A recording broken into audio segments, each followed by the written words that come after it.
강원도 깊은 산골 마을. 80세 이만득 할아버지는 새벽부터 마당을 쓸고 있었다. 서리가 내린 마당에 떨어진 감나무 잎사귀들이 바스락거렸다.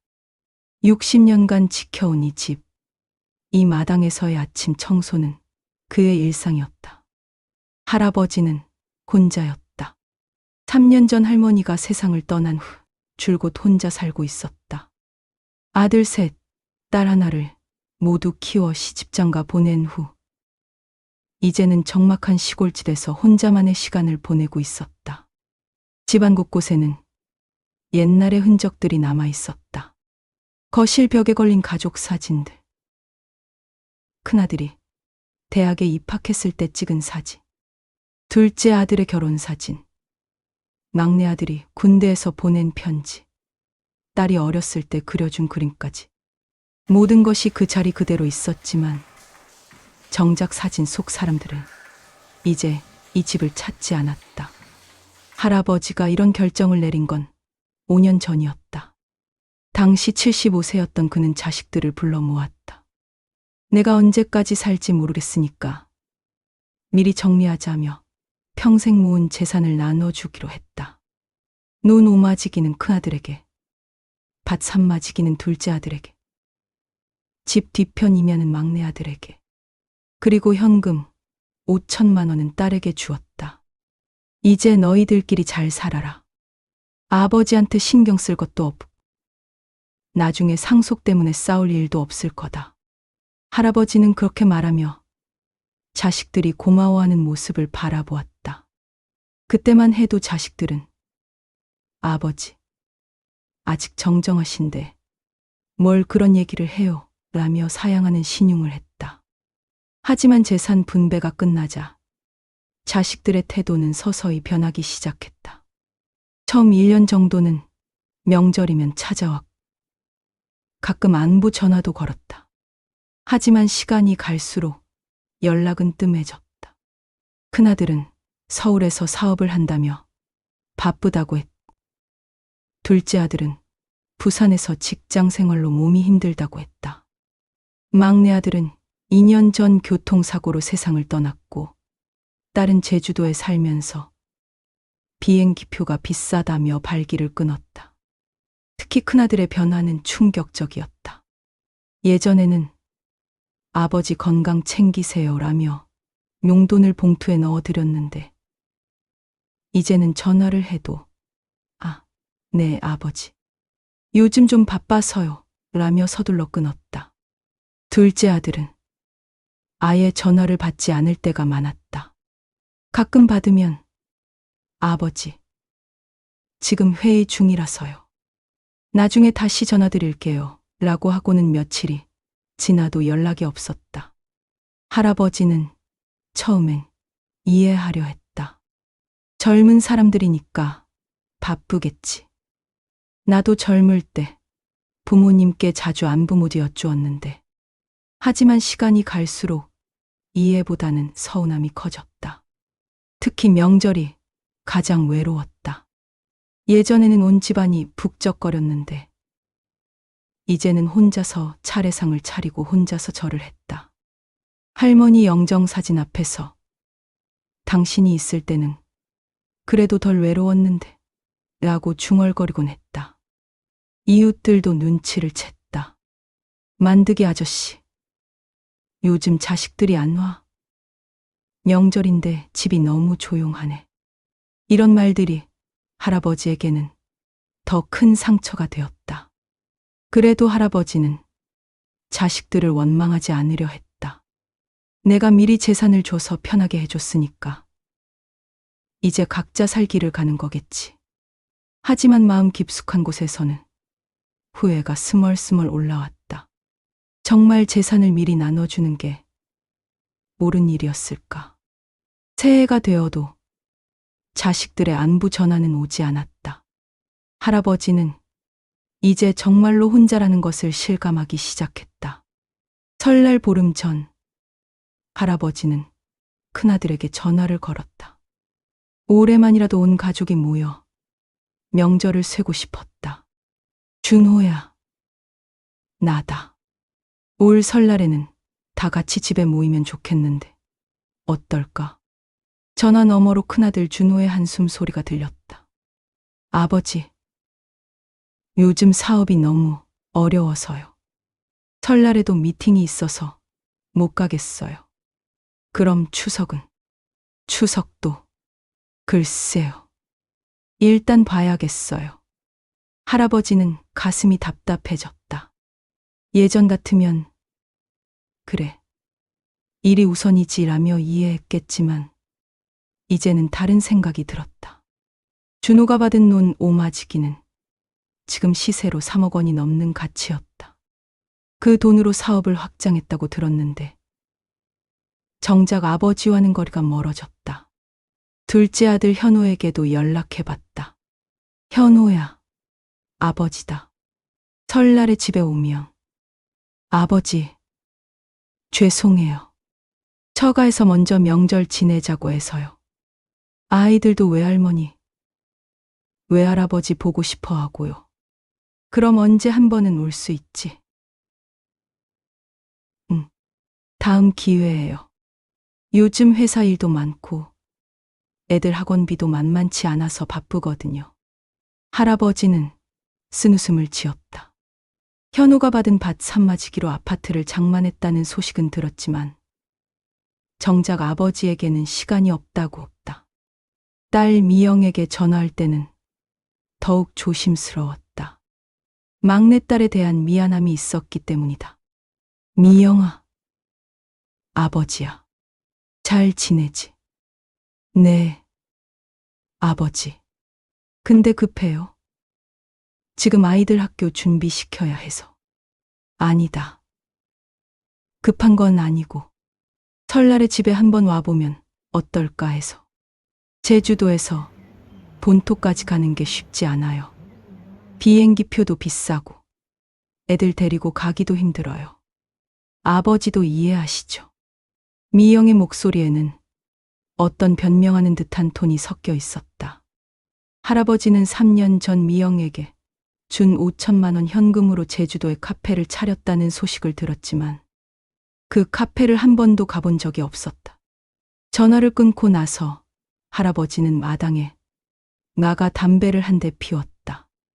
끊었던 담배를 다시 시작한 지 1년이 넘었다. 할머니가 살아있을 때는 몸에 독이다며 진잔을 주곤 했는데 이제는 말려줄 사람도 없었다. 이웃집 영감 박 씨가 대문 너머로 인사를 건넸다. 만두기, 올 설날에는 자식들 오나? 글쎄, 다들 바쁘다고 하네. 요즘 젊은 것들이 그래. 부모 살아계실 때 잘해야 하는데 말이야. 박 씨의 말은 위로가 되기보다는 더 큰 상처가 되었다. 마을 사람들은 다 알고 있었다. 이만득 할아버지가 재산을 미리 나눠준 후 자식들이 찾아오지 않는다는 것을. 며칠 후 큰며느리 수연이에게서 문자가 왔다. 아버지, 설날 인사드려요. 건강하세요. 짧고 차가운 인사말이었다. 예전에는 직접 전화를 걸어 안부를 물었는데 이제는 문자 한 줄로 의무적인 인사를 대신했다. 둘째 며느리는 아예 연락이 없었다. 현우와 결혼할 때 시댁에서 혼수를 많이 해줘야 한다며 밭 산마지기를 미리 준 것인데 지금은 시아버지 존재조차 잊은 것 같았다. 가장 마음 아픈 것은 손자, 손녀들과의 관계였다. 예전에는 방학이면 시골 할아버지 집에 와서 며칠씩, 이제는 1년에 한 번 보기도 힘들었다.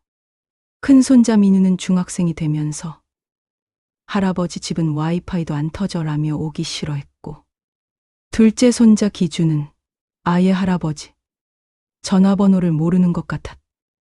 할아버지는 혼자 중얼거렸다. 내가 뭔가 잘못했나? 재산을 미리 주면서 자식들이 편해질 것이라 생각했다.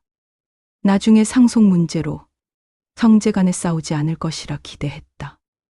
무엇보다 짐이 되지 않는 아버지가 되고 싶었다. 하지만 결과는 정반대였다. 재산이 정리되자 자식들에게는 더 이상 아버지에게 신경 쓸 이유가 없어진 것 같았다. 예전에는 아버지 재산 관리는 어떻게 하세요? 라며 관심을 보였는데 이제는 그런 대화조차 없었다. 설날이 일주일 앞으로 다가왔지만 누구도 올 것 같지 않았다. 할아버지는 혼자서 명절을 보낼 준비를 해야 했다. 60년 동안 북적거렸던 이 집에서 혼자 차례상을 차리고 혼자 절을 하고 혼자 떡국을 먹어야 하는 현실이 서글펐. 그래도 마지막 희망을 품고 막내 아들의 아들 손자 지훈이에게 연락해보기로 했다. 아버지를 잃은 지훈이라면 할아버지의 마음을 조금이라도 이해해 줄지 모른다는 생각에서였다. 설날 새벽 5시 할아버지는 평소보다 일찍 잠에서 깼다. 명절이면 자식들이 일찍 와서 차례 준비를 도와주곤 했던 옛 기억 때문이었다. 하지만 집안은 고요했다. 오는 사람도 기다릴 사람도 없었다. 할아버지는 천천히 일어나 세수를 하고 평상복을 입었다. 예전에는 설날이면 새 옷을 입었는데 이제는 그럴 이유도 없었다. 누가 보러 오는 것도 아니니까. 마당에 나가 우물에서 찬물을 한 바가지 퍼서 얼굴을 씻었다. 차가운 물이 볼을 스치자 정신이 번쩍 들었다. 오늘도 혼자구나. 그런 생각이 들자 가슴 한쪽이 저려왔다. 아침 7시. 할아버지는 읍내 장터로 향했다. 설날이라 대부분의 가게가 문을 닫았지만 몇몇 할머니들이 떡과 나물을 파는 좌판을 벌이고 있었다. 어머니, 가래떡 조금만 주세요. 아이고, 이만득씨 아니야. 설날인데 혼자 장 보러 왔어. 장사하는 할머니의 물음에 할아버지는 애써 웃으며 답했다. 자식들이 다들 바쁘다고 해서요. 그럼 떡도 혼자 끓여 먹게. 이만득씨도 참 고생이네. 할머니의 안타까운 눈빛이 할아버지를 더욱 초라하게 만들었다. 할아버지는 가래떡 한 봉지, 대파 2뿌이, 달걀 한 판을 샀다. 소고기 코너에서 잠시 망설이다가 제일 작은 포장의 국거리용 소고기를 하나 집었다. 혼자 먹을 떡국에 소고기를 넣는 것도 사치 같았지만 그래도 설날이니까. 총 8,000원이야. 할머니가 말했다. 할아버지는 10,000원을 내밀며 거스름돈은 됐어요 라고 했다. 2,000원이지만 명절에 나와서 장사하는 할머니가 고마웠다. 집으로 돌아와 부엌에서 떡국을 끓이기 시작했다. 예전에는 할머니가 새벽부터 장국을 우르고 떡을 썰고 하느라 부산했는데 이제는 혼자서 모든 걸 해야 했다. 손놀림이 서툴러서 시간도 오래 걸렸다. 소고기를 먼저 볶고 물을 붓고 끓인 다음 가래떡을 넣었다. 떡이 동동 떠오르자 달걀을 풀어넣고 파를 썰어 올렸다. 간단한 떡국 하나 끓이는데도 1시간이 걸렸다. 거실에 상을 차렸다. 떡국 그릇 하나, 김치 조금, 그리고 할머니가 담가놓았던 깍두기가 전부였다. 예전 같으면 온갖 나물과 전, 갈비찜까지 상 위에 가득했는데 이제는 이렇게 소박할 수밖. 할머니 영정사진 앞에 작은 그릇에 떡국을 떠서 올렸다. 여보, 오늘 설날인데 우리만 있네. 자식들은 하나도 안 와. 할아버지는 영정사진을 바라보며 중얼거렸다. 사진 속 할머니는 여전히 온화한 미소를 짓고 있었다. 혼자서 떡국을 먹기 시작했다. 뜨거운 국물이 목구멍을 넘어가면서 따뜻했지만 마음은 더욱 차가워졌다. 예전에는 할아버지, 떡국 맛있어요 라며 손자들이 칭찬했는데 이제는 그런 소리도 들을 수 없었다. 텔레비전에서는 설날 특선 프로그램이 나오고 있었다. 온 가족이 모여 떡국을 먹으며 웃는 모습들이 화면에 가득했다. 할아버지는 리모컨을 들어 채널을 돌렸지만 어느 채널이나 가족의 화목한 모습뿐이었다. 참 아이러니하네. 할아버지가 혼잣말을 했다. 재산 줄 때는 그렇게 고마워하더니 떡국을 다 먹고 설거지를 하면서도 마음은 무거웠다. 오늘 하루를 어떻게 보내야 할지, 앞으로의 명절들을 어떻게 견뎌야 할지 막막했다. 정오가 되어서 큰아들에게 전화를 걸어봤다. 준호야, 설날 인사라도 받으려고. 아, 네. 아버지도 새해 복 많이 받으세요. 근데 지금 처가에서 인사드리는 중이라서 나중에 다시 전화드릴게요. 전화가 끊어졌다. 나중에 다시 전화하겠다고 했지만 아마 오지 않을 것이라는 걸 할아버지는 알고 있었다. 항상 그랬으니까. 둘째 아들과 딸에게도 똑같이 전화했지만 결과는 마찬가지였다. 바쁘니까 나중에, 지금 외출 중이니까 나중에. 나중은 오지 않았다. 오후 2시. 할아버지는 마당에 나가 앉았다. 겨울 햇살이 등을 따스하게 비췄지만 마음은 여전히 춥기만 했다. 이웃집에서는 손자, 손녀들의 웃음소리가 들렸다. 그 소리가 할아버지의 가슴을 더욱 시리게 만들었다. 내가 뭘 잘못했을까? 할아버지는 하늘을 올려다보며 중얼거렸다. 구름 한 점 없이 맑은 하늘만이 대답 없는 침묵으로 그를 내려다보고 있었다. 오후 3시쯤 할아버지는 거실에서 졸고 있었다. 설날 떡국을 먹고 나니 나른해져서 소파에 기댄 채 눈을 붙이고 있었는데 대문 밖에서 누군가 할아버지 하고 부르는 소리가 들렸다. 할아버지는 귀를 의심했다. 혹시 꿈인가 싶어 눈을 비볐지만 다시 한번 할아버지 계세요? 하는 목소리가 들려왔다. 분명 아는 목소리였다. 급히 일어나 대문으로 나가보니 거기에 지훈이가 서 있었다. 2년 전 교통사고로 세상을 떠난 막내 아들의 아들, 올해 25살이 된 손자였다. 지훈아. 할아버지의 목소리에 기쁨과 놀라움이 섞였다. 너 어떻게 왔니? 할아버지. 안녕하세요. 지훈이는 정중하게 인사를 했다. 설날인데 할아버지가 혼자 계실까봐 마음이 쓰여서 왔어요. 지훈이는 키가 훌쩍 자란 모습이었다. 마지막으로 본 게 아버지 장례식 때였는데 그때는 23세 대학생이었다. 이제는 제법 어른스러운 얼굴이 되어 있었다. 어서 들어와. 들어와. 할아버지는 지훈이의 손을 잡고 집 안으로 이끌었다. 오랜만에 누군가와 손을 잡아보는 거였다. 지훈이의 손은 따뜻했다. 할아버지, 혼자 설날 지내세요? 지훈이가 거실을 둘러보며 물었다. 응. 다들 바쁘다고 해서. 할아버지는 애써 태연한 척했지만 목소리가 떨렸다. 너는 어떻게 여기까지? 서울에서 오는 길이 멀 텐데. 아, 저 지금 춘천에서 일하고 있어요. 회사 다니면서 틈틈이 여기 생각이 많이 났는데 오늘은 꼭 와야겠다는 생각이 들어서요. 지훈이는 가방에서 작은 선물 상자를 꺼냈다. 할아버지 드릴 거예요. 건강식품인데 몸에 좋다고 해서요. 할아버지는 선물을 받아들며 가슴이 뭉클했다. 자식들은 설날 인사 전화 한 통 제대로 하지 않았는데 손자는 이렇게 직접 찾아와서 선물까지 가져왔다. 고맙다.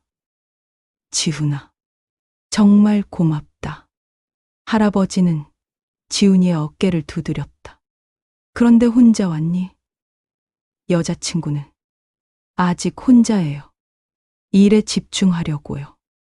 지훈이가 웃으며 답했다. 할아버지는 지훈이에게 떡국을 끓여주려고 부엌으로 갔다. 아까 자신이 먹고 남은 재료로 다시 국을 끓였다. 이번에는 훨씬 정성스럽게 끓였다. 누군가와 함께 먹을 떡국이었기 때문이다. 할아버지, 제가 도와드릴게요. 지훈이가 부엌으로 따라와서 대파를 썰기 시작했다. 아니다. 앉아 있어. 할아버지가 해줄게. 괜찮아요. 저도 요리 배웠거든요. 혼자 살다 보니까 해먹어야 해서요. 두 사람이 함께 부엌에서 떡국을 준비하는 모습은 오랜만에 보는 따뜻한 풍경이었다. 할아버지는 지훈이가 능숙하게 요리를 도와주는 모습을 보며 대견했다. 떡국이 완성되자 할아버지는 정성스럽게 그릇에 담았다. 지훈이 것에는 떡도 많이 넣고 달걀도 듬뿍 풀어 넣었다. 할아버지, 이 집이 참 그리웠어요.